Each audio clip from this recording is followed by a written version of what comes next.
crecimiento afectivo, un crecimiento espiritual, un crecimiento intelectual, ¿verdad? Y eso de alguna manera u otra tiene que ser transmitido a nuestros hijos, ¿no es cierto? Y por último, ¿cómo se siente esta persona? Mal, ¿no? Confundida. Porque incluso en la misma sociedad, en el mismo grupo de amistades, ¿qué encuentra? Encuentra personas que consideran de que esa situación es natural. Y ahí salía la otra pregunta, ¿el amor lo perdona todo? Creo que justamente esa es la puerta, ¿no? La puerta que empieza, es la puerta de inicio a toda una serie de situaciones que finalmente terminan en lo que es la violencia física, ¿no? Porque el amor lo perdona todo, entonces ¿sabes qué? Hoy día no te voy a devolver tu celular, ¿no? El amor lo perdona todo, ok, entonces hoy día te voy a jalar de los cabellos, ¿no? Y que por amor hay que perdonarlo, ¿no es cierto? Entonces, nos encontramos lamentablemente en una sociedad en la que existen elementos que resultan negativos, que resultan ser reforzados por actores que se encuentran dentro de la misma sociedad, ¿verdad? Entonces, es algo que tenemos que ir erradicando para que de esa manera podamos encontrarnos en situaciones en las que realmente podamos coadyuvar a la solución de los conflictos. Lamentablemente, la realidad es otra, ¿no es cierto? La realidad es otra. Y hay que hacer esfuerzos para desmitificar las relaciones sentimentales. Pero ese es un tema que nace de casa también, ¿verdad? Porque en verdad, este tipo de situaciones que ustedes ven, yo por ejemplo, yo soy profesor universitario de jóvenes de 16 hasta los 21, 22, 23 años, y yo he visto ese tipo de situaciones. Yo las he visto, ¿no? Por ejemplo, yo conozco a una estudiante que hay un joven egresado de la universidad que va a la universidad solamente para estar con ella. Si bien es cierto, la deja y la lleva, bueno, por ahí no está mal el tema, pero cuando alguien le habla, ¿no? Ya lo hemos identificado y yo he pedido a seguridad que no lo deje entrar porque ya no es alumno, ¿no? Que cuando alguien le habla, le llama, la lleva y la lleva de la mano y se la lleva. Entonces ese tipo de situaciones pues no se pueden permitir.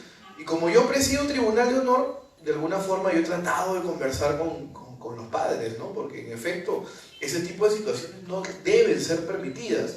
Cuando nosotros identificamos este tipo de mitificación en cuanto a las relaciones, es pertinente que nosotros podamos de alguna manera comunicarnos con los padres de familia.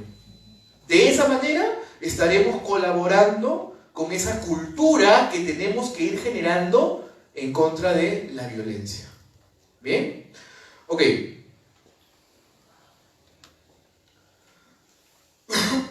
Las medidas de protección, y con eso vamos terminando el día de hoy. Retiro del agresor del domicilio. Con respecto a esta medida, mucho se ha discutido, sobre todo porque en algunos casos, sabemos también de que por mala fe, no digo en todos, obviamente, que por mala fe hay denuncias que no son ciertas, ¿verdad? Hay denuncias que se hacen con la finalidad de perjudicar, ¿no es cierto? Hay denuncias que se realizan con la intención de repente de tener medios que impidan un régimen de visitas. ¿O no es así? Sí, ¿verdad? Entonces, en muchos casos va a depender del juez, ¿no? Del juez de familia, al momento de emitir las medidas de protección, de evaluar, ¿no es cierto? De evaluar los aspectos relacionados a los hechos para determinar cuál sería la medida de protección adecuada o cuáles de las medidas resultarían ser las más idóneas para salvaguardar la integridad de la víctima o de la supuesta víctima. Ya hemos mencionado también que por el otro lado, que respecto al retiro del agresor del domicilio, existe pues toda una estructura que hoy en día no nos está permitiendo cumplir de manera adecuada con esta restricción o con este retiro, porque en muchos casos el agresor vuelve al domicilio, ¿verdad? y no existen los medios o los mecanismos para evitar que ello suceda. ¿No es cierto? Impedimento de acercamiento o proximidad, prohibición de comunicación con la víctima. ¿Cómo logramos de que esta medida de protección resulte ser monitoreada? Pues súper complicado, ¿verdad? Pero ¿qué es lo que nosotros debemos aconsejarle a nuestros patrocinados? Hoy en día hay aplicaciones, ¿no es cierto? Hay aplicaciones que permiten, ¿qué cosa?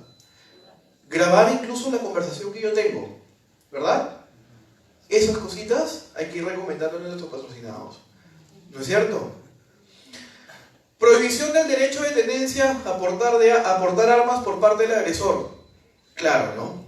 Eso, evidentemente, si una persona es agresiva, si es que ésta tiene licencia para portar armas, una de las medidas de protección inmediatas debería ser esa. Inventario sobre sus bienes. Aquí encontramos una medida de protección que tiene que ver ¿con qué? Con violencia económica o patrimonial. Ahí nos encontramos ante otro posible caso. ¿Cuál podría ser? De que el agresor se lleve las pertenencias de la víctima. ¿No es cierto?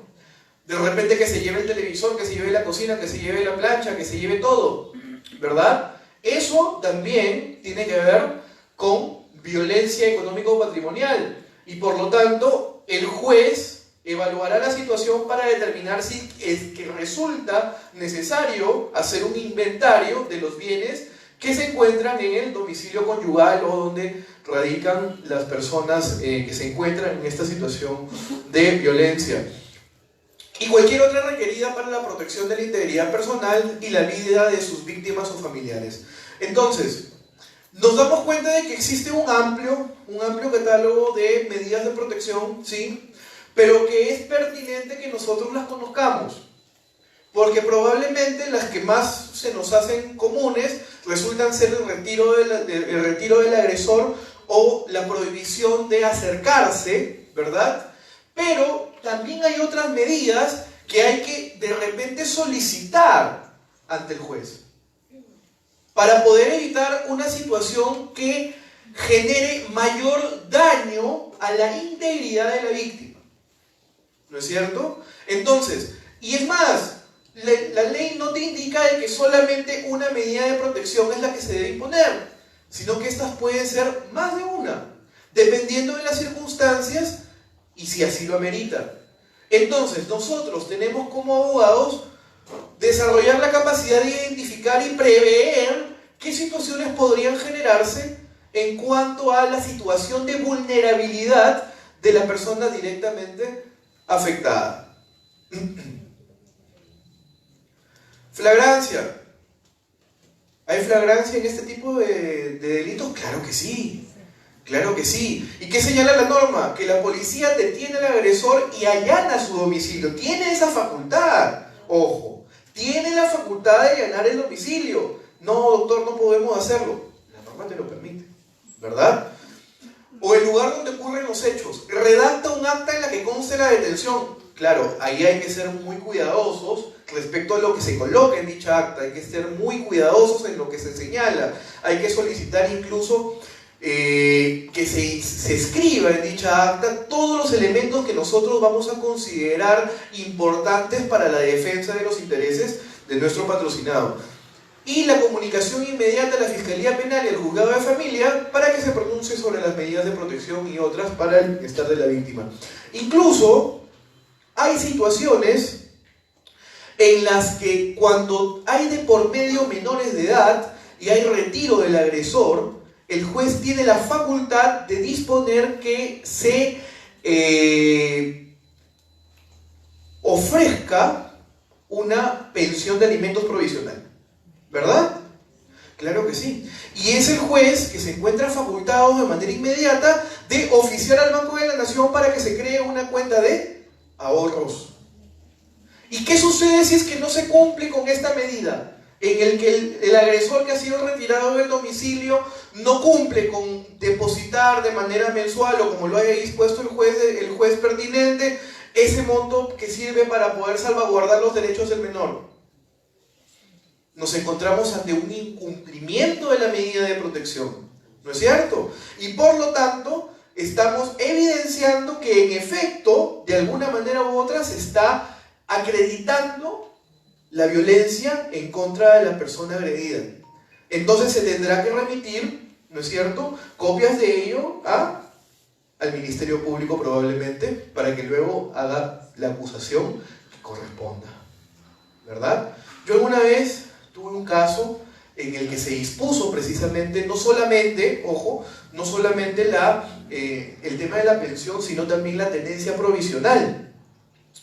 Y cosa curiosa, la persona agresora era la mamá.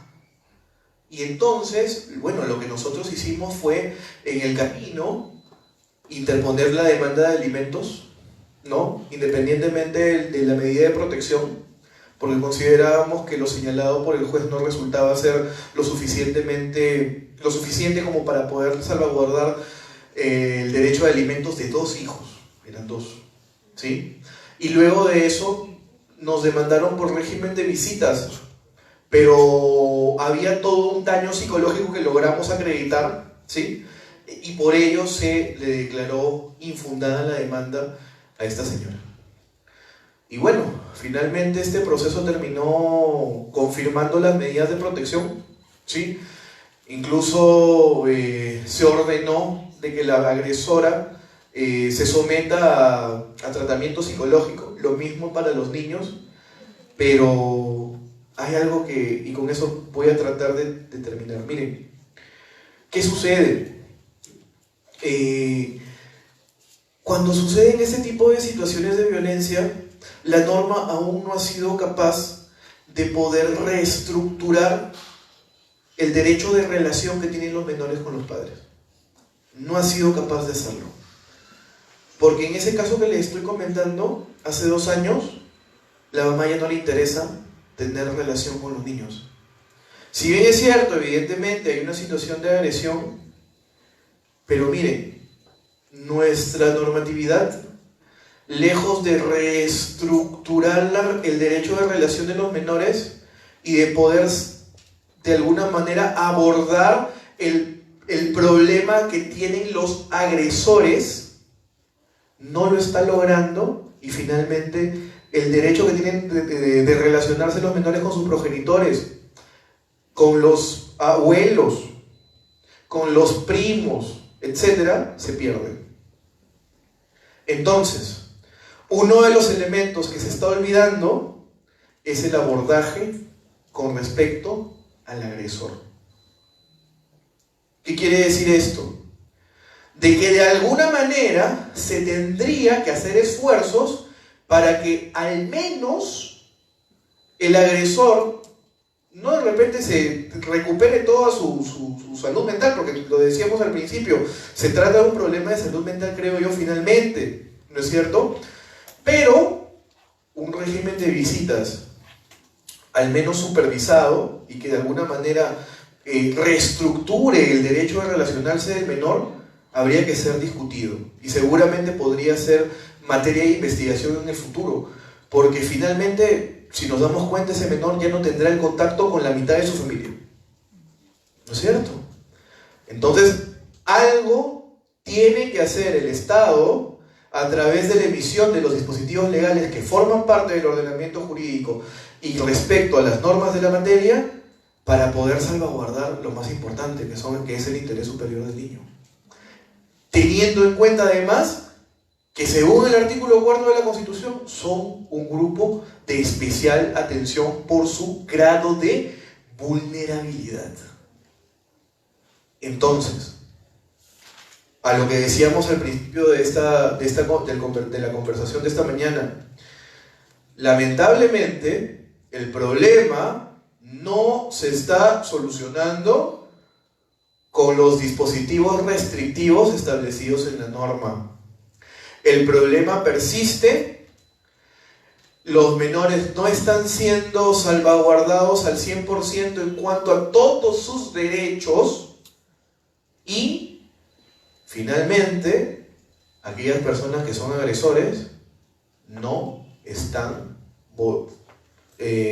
solucionando o saliendo de ese círculo vicioso. Y el círculo se mantiene.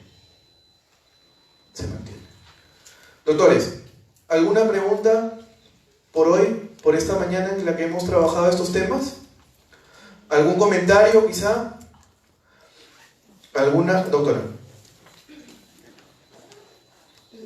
Doctor, el comentario que voy a realizar no es alusión a los temas de doctrina.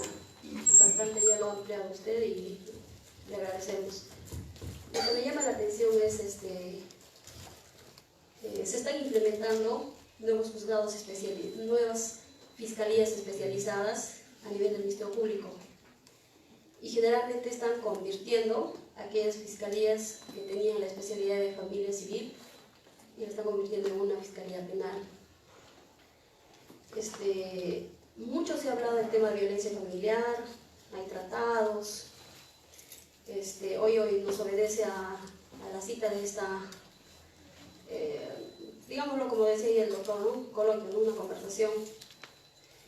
Por ejemplo, magistrados que han sido de la especialidad, toda su récord profesional académico, siempre en materia civil y familia, el Estado prácticamente le están imponiendo de que cambien el chip de un pensamiento de familia a un pensamiento penal. En principio, los magistrados que tienen el chip de familia tienen una visión, un panorama, no de repente de sancionar al denunciado o al demandado, sancionado en el sentido de repente una pena, ¿no? Pecuniaria, y sancionar de una reparación civil también, ¿no? Al final es una sanción, ¿no? Ellos tienen una visión, tienen un chip con el principio de la función intuitiva, interés superior del niño adolescente, la familia es el núcleo de la sociedad, etc. Tratan de repente de conciliar, porque lo que queremos es que se proteja el derecho de la familia que está establecido en la Constitución. Pero hoy en día el Estado prácticamente es magistrado, le están obligando a que cambien de chip y ya no sean aquellos magistrados con ese chip, sino que sean sancionadores, drásticos. ¿No? ¿Usted cree que a la larga va a resolver los conflictos sociales que hoy en día es el pan de cada día, la violencia familiar?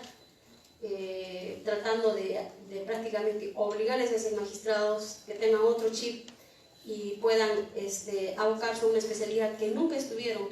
Un ejemplo concreto, hay magistrados de acá del sur, incluso han interpuesto sus recursos, no me acuerdo qué tipo de recursos administrativos, de que estaría vulnerando incluso contra aquello que llaman proyecto de vida como profesional. Ellos toda la vida se han desenvuelto en familia, en civil, como vuelvo a indicar en reiteradas oportunidades. ¿Qué opinión a usted le merece? A mí, en lo particular, me parece que el Estado no está dando solución al tema de violencia familiar, solamente está dando una solución paliativa para el Ministerio de Justicia.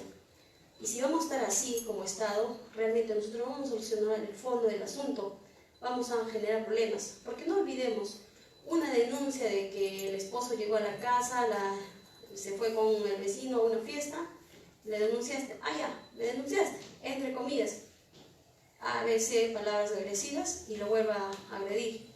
Y así se va volviendo el círculo vicioso y usted entra a las estadísticas del Ministerio Público del Poder Judicial, Juan Quispe, no tiene una denuncia de violencia familiar.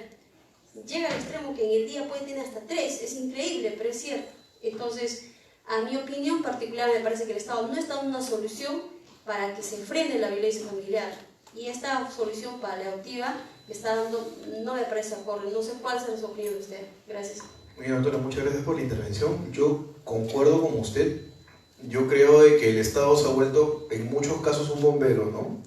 Que sabemos de que las cifras de violencia incrementan, pero que el Estado cree que a través de dispositivos legales que resultan ser sancionadores solamente y no que buscan reestructurar o solucionar el tema de la violencia desde su inicio, ¿verdad? Como lo hemos ido conversando, va a lograr disminuir el índice de violencia. Yo creo que no. Yo creo que muy por el contrario. Esto tendría tendencia más bien a incrementarse. ¿Por qué? O agravarse la situación, porque si es que existen medidas sancionadoras, pues probablemente esa persona, que es el que resulta ser el agresor, luego, cuando tenga oportunidad, sea mucho más agresivo y contundente al momento de ejecutar una acción que atente contra los derechos del agredido, ¿no? Con eso obviamente no quiero decir de que hay que ser permisivos, pero este tipo de soluciones de estado bombero en las que no se contemplan soluciones integrales y multidisciplinarias, pues no nos van a servir, ¿no? Y otra cosa a propósito, también tiene que ver con la cultura que tenemos nosotros como abogados, ¿verdad? ¿Por qué? Porque el abogado, obviamente los que no están aquí, los que no han venido hoy día 31 a clases, pues seguramente tienen la intención de, ya, te hizo esto, denuncia. Te hizo esto, denúncialo por esto. Primero denúncialo por violencia económica, luego por violencia psicológica y ahora sí por violencia física porque te dio un cachetadón, ¿no? Pero nos olvidamos de nuestra responsabilidad que tenemos como abogados. Y lo que se supone que nosotros debemos hacer, aparte de defender los intereses que resultan ser de inmediata tutela, es también prever que en el futuro se pueda sobre todo salvaguardar los intereses de los menores que podrían tener afectados sus derechos. Y por lo tanto lo que nosotros deberíamos recomendar también es la intervención de otros actores, ¿no es cierto?, que tengan un abordaje psicológico respecto al problema y de esa manera también contribuir desde nuestra labor profesional a que esta situación y esta problemática que nos atañe como sociedad vaya disminuyendo. Y nosotros somos responsables de ello. No podemos ponernos un velo en los ojos y decir que no lo somos. Claro que lo somos. Pero si lo que nosotros nos vamos a encargar simplemente de denunciar y acudir a audiencias, pues no estamos cumpliendo con nuestra responsabilidad también. Tiene mucho que ver también, entonces, con la cultura tan litigiosa que tenemos en el país. ¿No es cierto? Muy bien. ¿Alguien más quisiera participar? Bien, doctores, si no es así, yo les agradezco mucho su participación el día de hoy. Fuertes aplausos para ustedes nuevamente, muchas gracias por estar aquí. Y que tengan un rico almuerzo. Nos vemos en la tarde entonces. Muchas gracias.